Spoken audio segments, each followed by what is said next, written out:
homology projective planes, and actually this is my thesis topic, and I put 3 papers during when I was a graduate student at KIAS, and I will give you an introduction to the topic, and after that I will give you the 3 results of the papers. And okay, first, since there are some students, I will explain the basic introduction to quotient singularities, which is now very well known for in this field. And after that, I will give you the definition of rational homology projective planes and the classification theories and so on. And then I will address some results about this kind of varieties. Okay. So I always work over the field of complex numbers, and a singular point of a normal surface is called a quotient singularity if it is locally C-square mod some finite groups. And also it is called rational double points if it is finite subgroup of SL2, not the full group GL2. So Briscoe has classified all such singularities about 40 years ago. And one special feature of quotient singularity is that they are tau singularities, which means that the dual graph of the exceptional divisors of the singularity determines the analytic structure of the singularity uniquely. And I will explain it later. And so, in one phrase, topology determines the analytic properties. So it's very nice, and actually there are other nice properties, and later I will tell you that. So for the simplest quotient singularity, the rational double points, there are many nicknames for the rational double points. Actually there is a paper titled 15 Criterions of Rational Double Points. And it is called rational double points, or Duval singularity, or canonical singularity, or ADE, or hypersurface singularity, and Gorenstein, and so on. So there are, so these are all the possible rational double points. This means that a singular point is called rational double points of type AN if its dual graph has this linking diagram. That means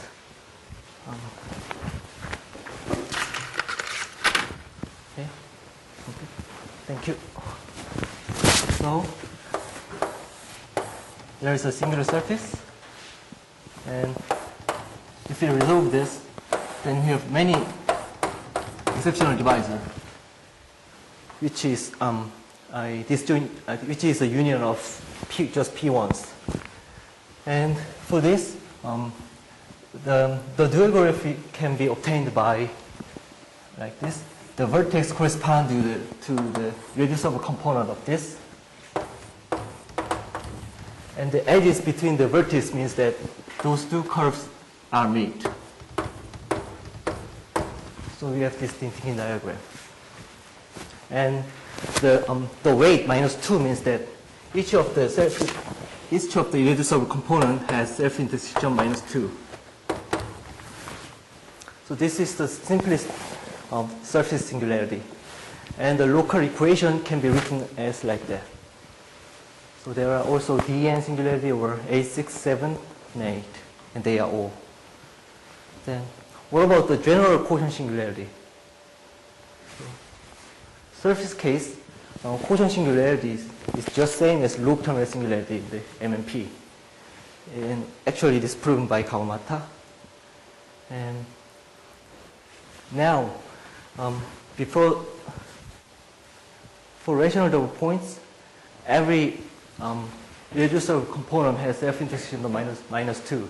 But in this case, self-intersection number can be very negative, like N1 through N, and each Ni are at least 2.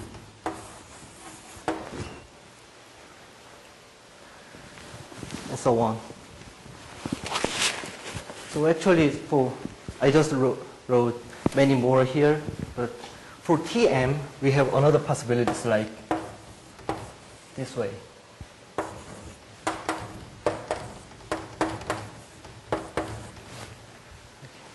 Those are two,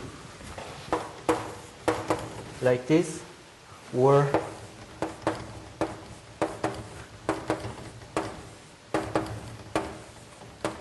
like this. So there can be two more possibilities for TM, and there are many more for this. But at least Brice-Cohen classified all of them. So, and I focus on cyclic quotient singularities. Cyclic quotient singularity is just AQQ1. And so cyclic means that the local group action, like quotient singularity is locally, analytically like this way, and G is isomorphic to ZQ as an abstract group. So, and the action is given by like this. It's a diagonal action. Here zeta is a Qth root of unity. Then the dual graph must be of the form AQQ1. And to this dual graph, we can associate this intersection matrix. Like this is just intersection matrix. So the diagonal means the self-intersection number, and those two vertices. Here is one edge between two vertices, so we put one here, and all others are zeros. And this intersection matrix is very closely related to a continued fraction, like this. So Hilbert-Yung continued fraction is of this form. It's just a continued fraction, and here the sign is minus, and every nj is at least 2. This is called Hilbert-Yung continued fraction. And if we calculate, for any ni, if we calculate this number, then this number should be a Q over Q1. And this just describes the relations between Q1 and ni's. And this singularity is denoted by 1 over Q1.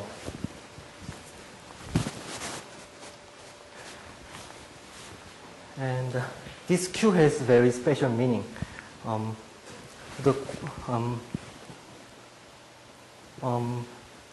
For quotient singularity P, if we take a neighborhood of P, then it can be seen as a cone over some three manifold, which is called link.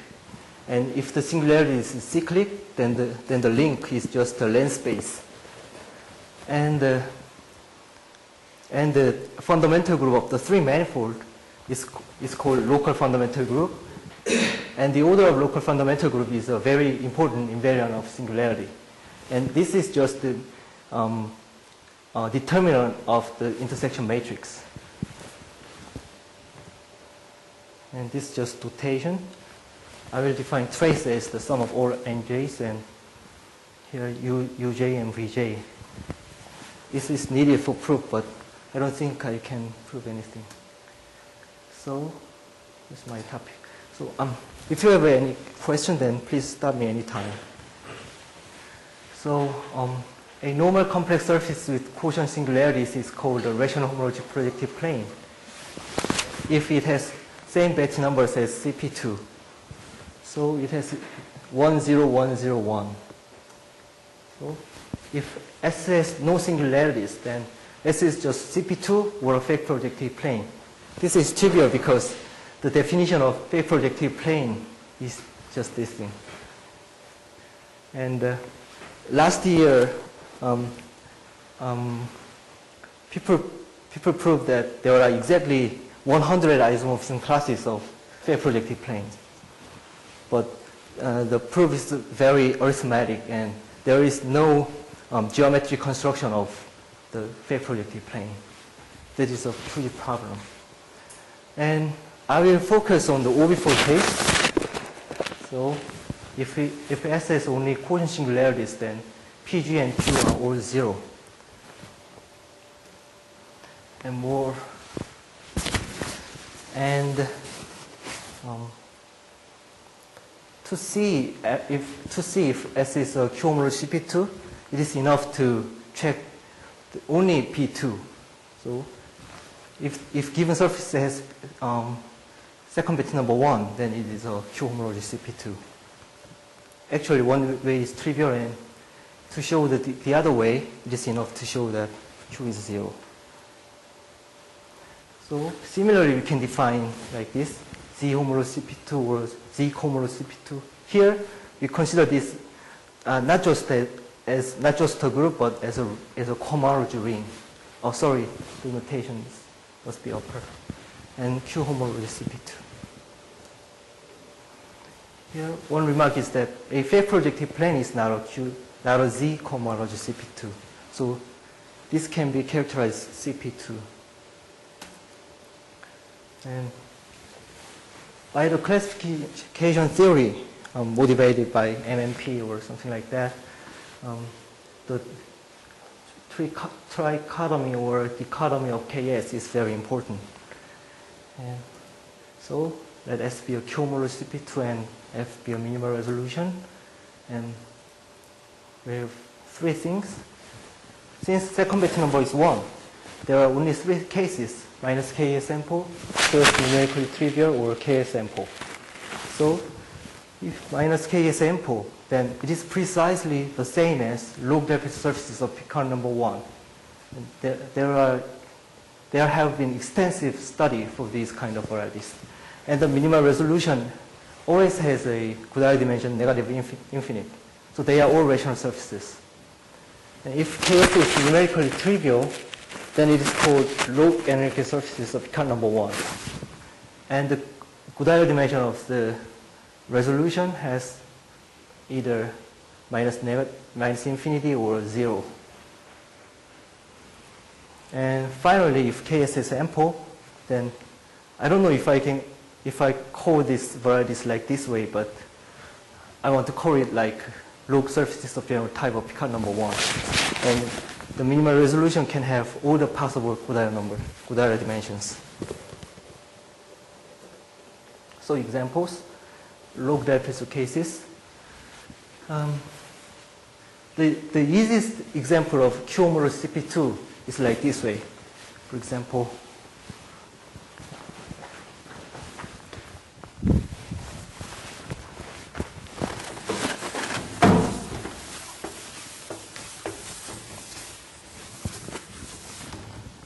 consider a Hilbert surface. Hilbert surface where n is at least 2. And it has a section, minus n, and it has a fiber. It has surface intersection number 0. And just contract the section. Then you will have a singularity here. And you know, for Hilbert surfaces, Picard number is 2. So this must have Picard number 1. So it is a Q homology CP2. And the type of singularity should be 1 over n, 1, 1. Sorry, what is this number 2 and 1? 2? Row is 2. Yeah. Picard number, yes. In this case, Q is 0, so Picard number is same as B2. So it is the most simplest example of Q homology CP2.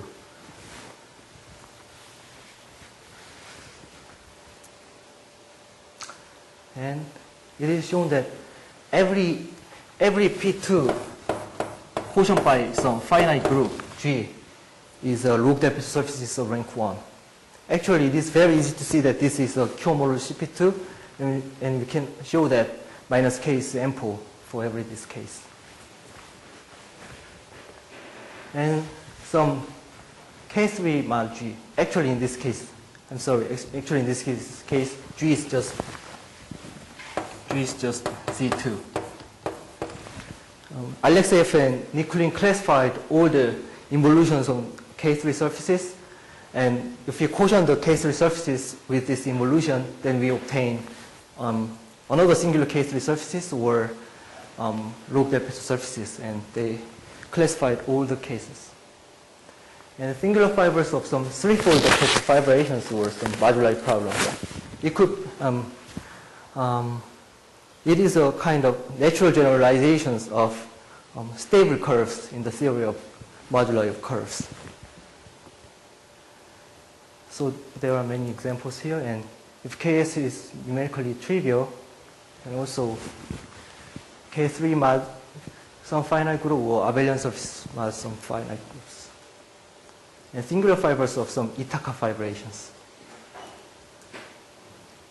If KS is ample, actually these are all the examples that I know. 2 years ago, my former advisor, Professor Jong Il-kim, classified all the quotients of fake projective planes, and these are all the examples that I know. Non-rational case. For rational case, there is an example by Kolla. This is very, very striking because these are rational surfaces, but case is ample, which is quite unusual. And I will give you I will construct the example of it later. And I think there are so many examples with KS ample, but these are all that I know, so I expect there are many. And it is closely related to the status of classifying surfaces of general type with PG0, which we don't know very much. So the central problem is classify all Q-homology CP2s. For log depth surfaces, there are many contributions. So about 30 years ago, every log depth surfaces of rank 1 having only rational double points are classified. And as I remarked earlier, Alexeyev and Nikulin classified all the examples having index at most 2. And Kojima classified all the possibilities when it has only one singular point. And recently, Hacking and Prokhorov classified log depth surfaces of rank 1 admitting Q Rubinstein smoothing, which is very important because motivated by MMP.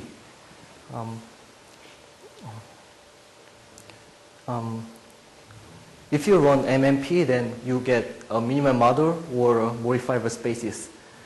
And there are 3 possibilities for modifiable spaces in dimension 3, like Fano 3-fold, conic bundles, or Capet fibrations. And these kind of varieties are precisely the singular fibers of the 3-fold depth of fibrations. So I think this result is quite interesting. And for KS numerically trivial, in this case, there are some contributions, and I'll skip this part. And for KS ample, we don't know anything. We know nothing about it. I just know some examples, and that's all. So I want to go on to the first problem. So, but if KS is ample, then we don't know anything. But if minus KS is ample, then there are many contributions. But all the examples have at most 4 singular points.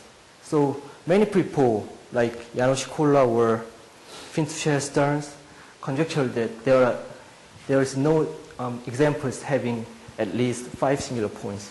So Kolla gave these problems because he thought that 4 is the maximum number. So the question is, what is the maximum number?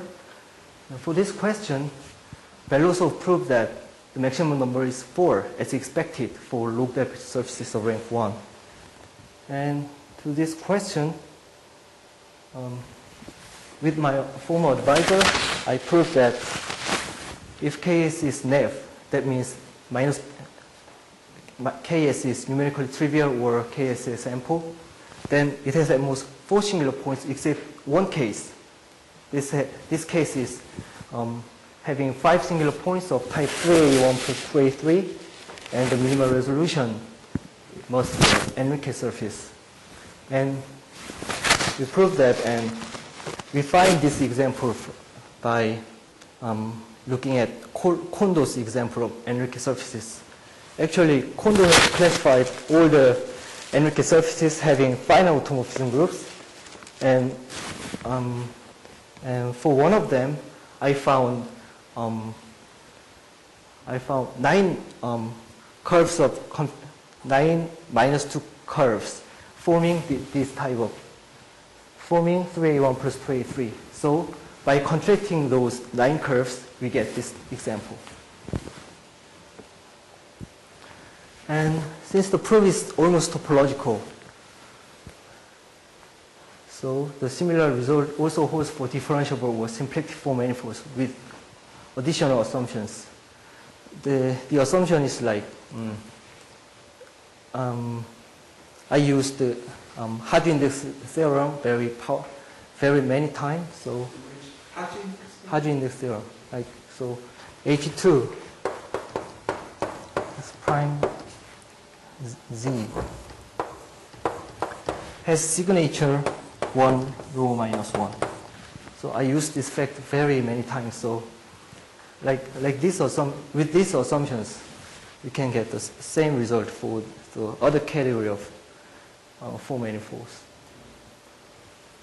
So by corollary, if the smooth S0 denotes smooth locus, if the smooth locus is simply connected, then it has at most 4 singular points. Because Enrique surface, the fundamental group of Enrique surfaces is Z mod 2. So by this, the corollary follows. So we can ask for other things. This is our result. So by direct corollary, we got those cases. And the other possibility, Z comma CP2 was previously studied, and it has only one singular point of type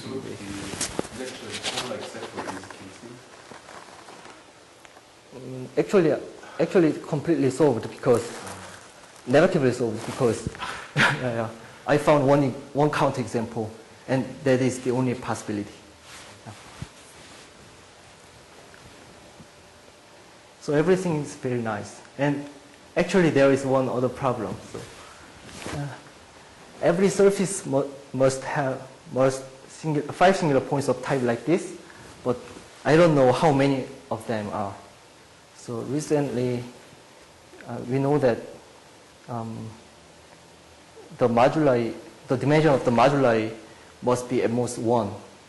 And we think that this is the only possible example.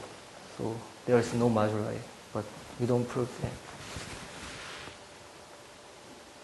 Okay. Now the other problem, algebraic Montgomery-Young problem. So first, I want to change my category to the differentiable topology, and let sigma be a pseudo-free differentiable circle action on R-dimensional sphere. Here, pseudo-free means a fixed point free action having only finitely many non-free orbits, finite stabilizers. So the problem is classify all such actions. And the question is, the sigma is at most n non-free orbits. This is asked because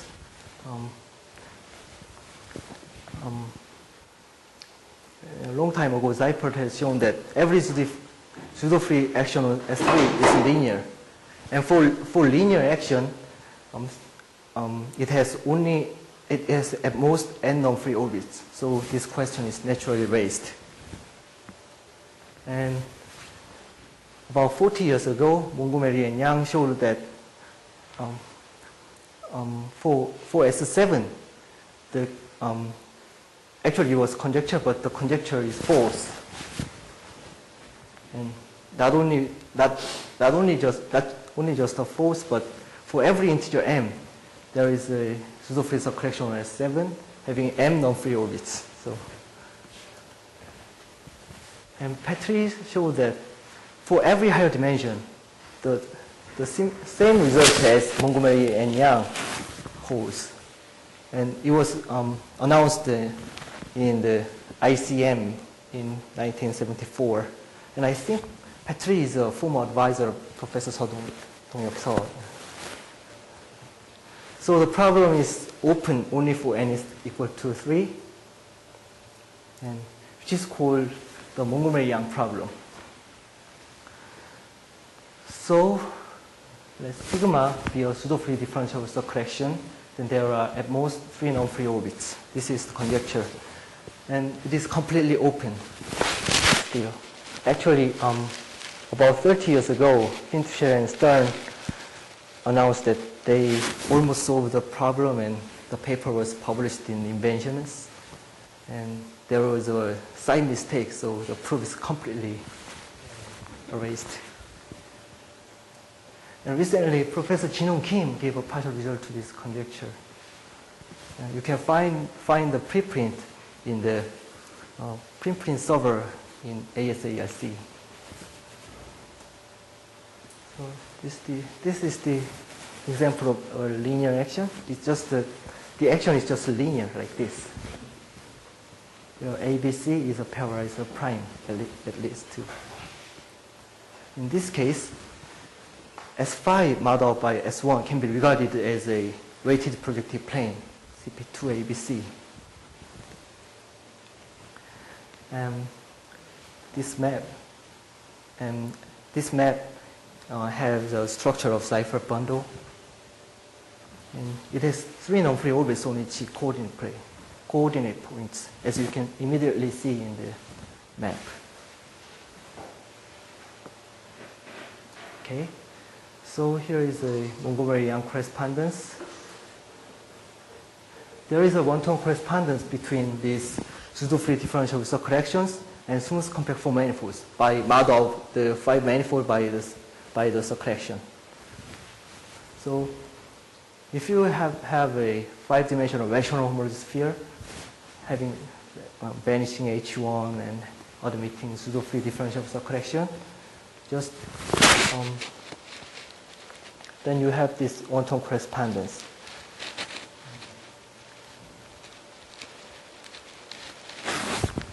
So, in using this one-to-one correspondence, Yanoshikola raised this conjecture, which is called algebraic Montgomery-Yang problem. So, here is a one-to-one correspondence. So, if the 4 manifold is algebraic, then what happened? This is conjecture. So, if S is a similar diverse quotient singularity, which naturally comes from this condition, and if the smooth locus is simply connected, then S has at most 3 singular points. Actually, the boundary of M is a disjoint union of length spaces.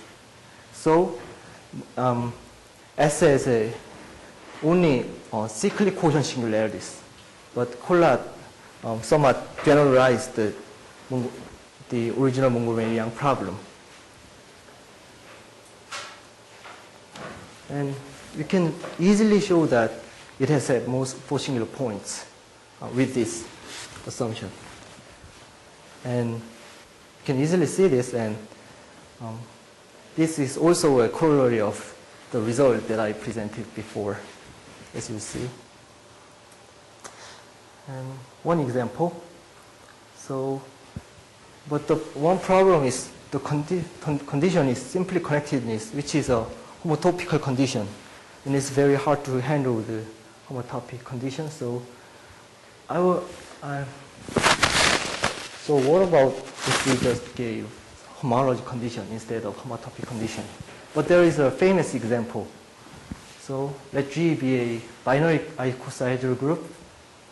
Then G naturally acts on C2, and the action is naturally extended to CP2, then we can get the surface S by quotient of P2 by this G. Then, as I said before, this S must be a loop deficit surface of rank 1.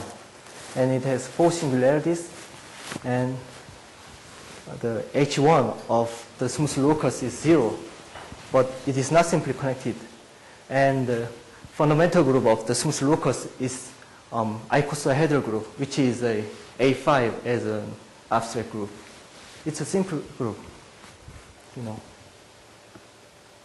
So the condition, the homology condition is not sufficient for the conjecture. So it's a Z-over CP2, and the 4 singularities have the type of this form. Okay. So the first result to this conjecture is consider the non-cyclic quotient singularity case.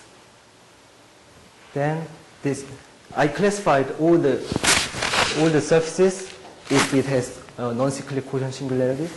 Then they are all log deficit surfaces, and it has only one non-cyclic quotient singularity. And they have the fundamental group of the smooth locus of them are all A5. So by all A5, so the conjecture is proved for the non-cyclic quotient singularity case.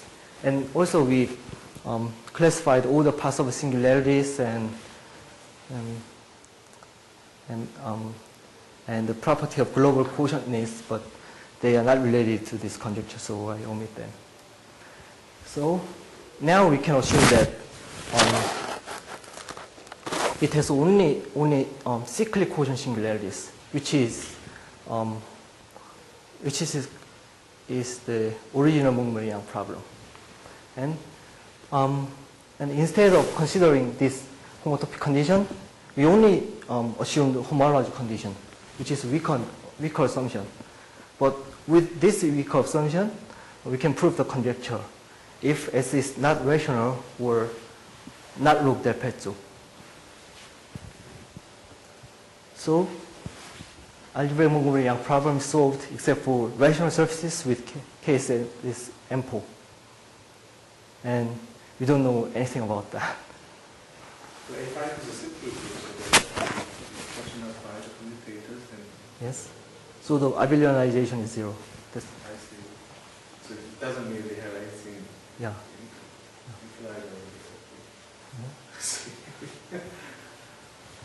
Yeah, so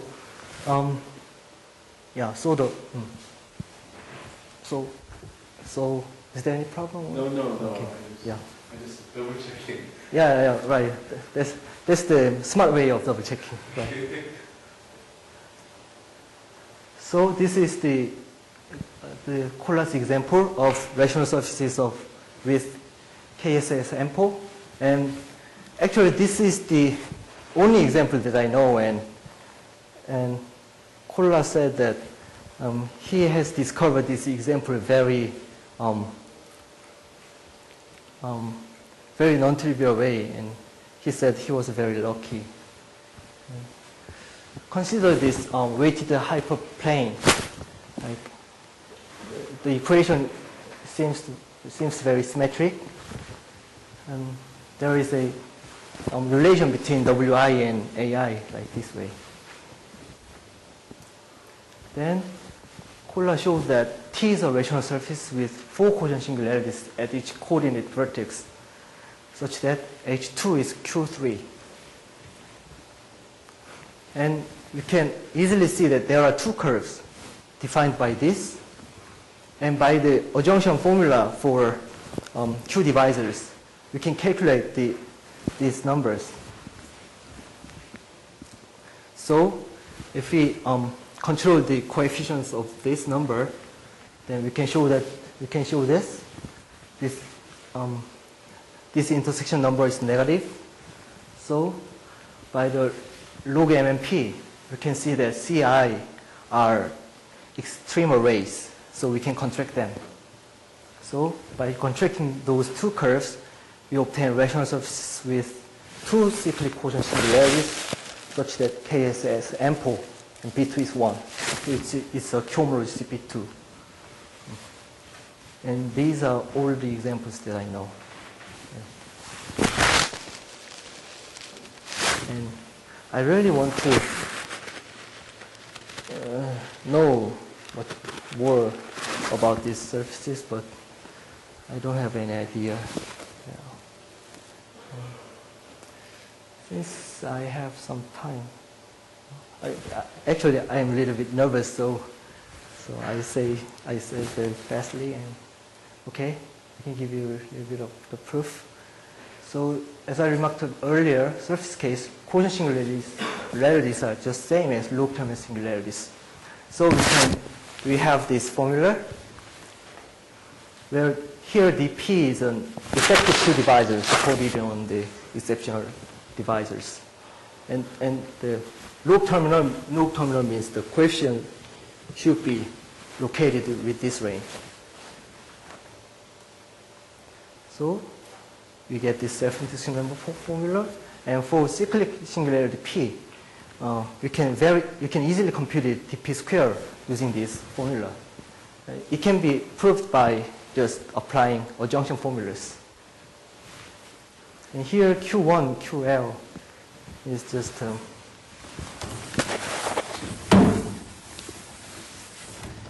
if the singularity P is of type 1 over Q1, and it is just N12 NL, and Q1 is just determinant of the self-intersection matrix, erasing the first component, and QL is the number erasing the end component. And we have the OV4 Euler characteristic, which is defined by the usual Euler number minus the singular point contribution terms. Here GP is the order of local fundamental groups that I mentioned. And also we have OV4 version of homology inequality.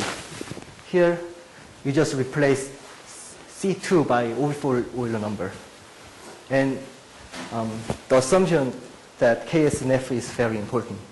Without this assumption, the inequalities are not satisfied. And here's a weak inequality, which is also satisfied for log delta surfaces here. Yes. And basic lemmas. Here, we take the minimal resolution. Then the torsion-free part, together with the intersection pairing, has a structure of lattices. So you can write R as the direction of RP. The RP is a sublattice of H2 generated by the exceptional divisor of each singular point. And Professor Jong-Hee showed that actually it is quite well known for differentiable topologists or some algebraic geometers, but he interpreted it in a lattice language. So the numbers must be pairwise coprime. The determinant are pairwise coprime. And there is an integer s such that this holds. Actually, this is nothing but the criterion for embedding. Like,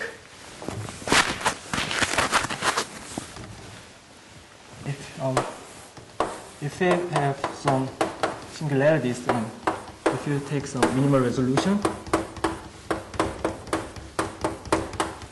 then we consider R, which is obtained by RP. RP is just like this way. And this should be contained in H2 of S prime Z. And this is just lattice embedding criterion, and it can be formulated like this. So we know that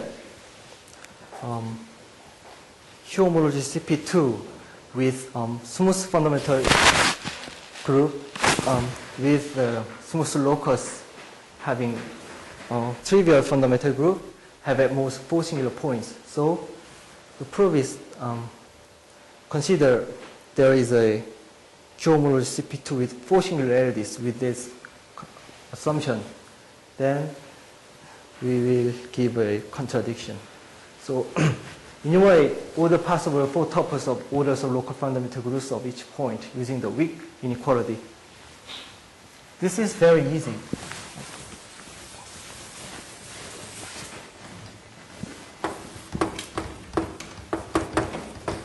Weak inequalities. This number, and since it is a homology CP2, ES is 3. So we have this number. And weak inequality said that they should be at least 0. So with this, we see that the possibilities, these are all the possibilities. Right? You can immediately see that. And if S has a non-cyclic quotient singularities, then using the Bogomolov Miyakoyan equality and the lemma, like this way. This is the Bogomolov Miyakoyan equality.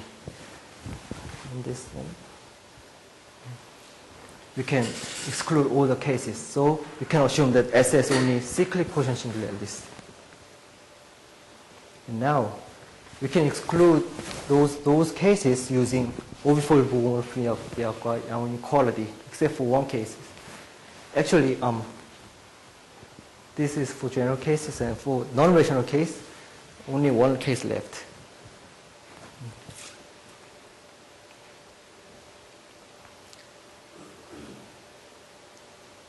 And this part is quite technical, so I want to omit this.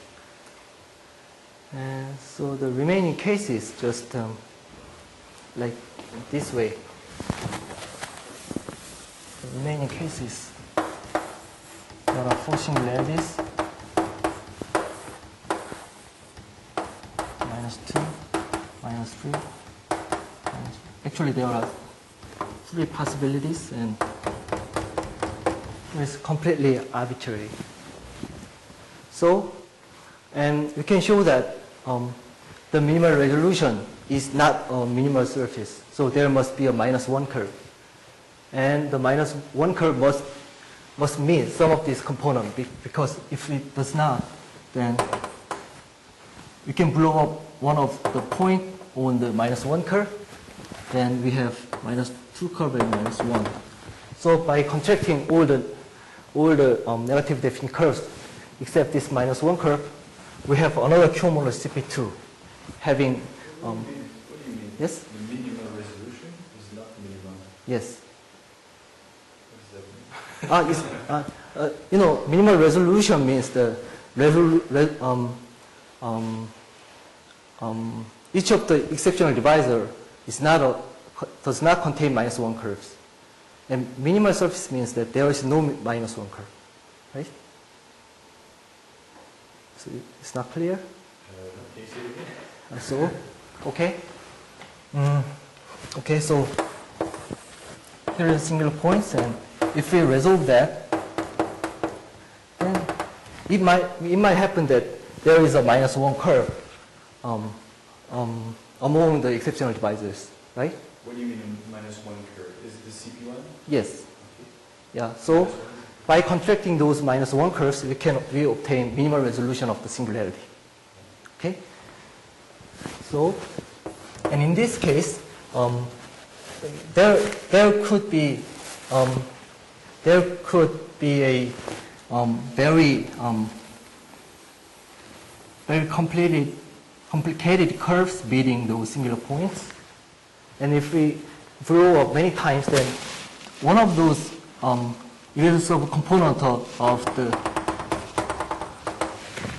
exceptional divisor could be a -1 curves. So I mean those cases. Is it clear now? Okay. So if we if we make just one times, then we can derive a contradiction. So we can assume that ED is at most 1. So this is quite technical, but by using some lattice theory, we can show that there is a Q divisor of this form. Canonical divisors and exceptional divisors. And M and exceptional curves generate the Picard group of S prime. And assume that there is a -1 curve. Since peak is generated by M and exceptional divisors, we can denote E as this. Then we have shown that there is an intersection theoretic formula like this. Since E is a -1 curve, this inequality holds, and we prove that this number can be calculated by this. So the Q, Vj, Uj are all coming from the singularity datum, and only M is the unknown variable. And we can show that if -Ks is ample, then M is negative.